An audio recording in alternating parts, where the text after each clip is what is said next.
বুদ্ধির ঝাঁপি পর্ব 293-তে আপনাকে স্বাগত বন্ধু। এখানে 3টে ঘরে 3টে ছবি আছে এবং একটা ঘর ফাঁকা আছে।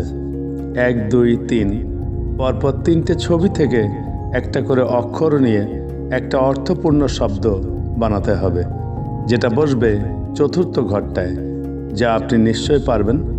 আপনি ভাবার জন্যে 20 সেকেন্ড সময় পাবেন। তারপর আপনি আপনার উত্তর কমেন্ট বক্সে লিখে দিন। আপনার সময় শুরু হচ্ছে এখন।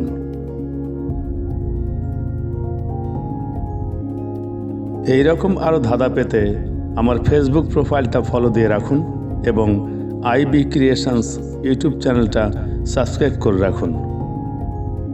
এই পর্বের সঠিক উত্তর আগামী পর্বে জানিয়ে দেওয়া হবে। সময় শেষ। পর্ব 292-এর উত্তর ময়না। পরবর্তী ধাঁধার আসর বুদ্ধির ঝাঁপিতে আপনার সঙ্গে আবার দেখা হবে। ভালো থাকবেন। ধন্যবাদ।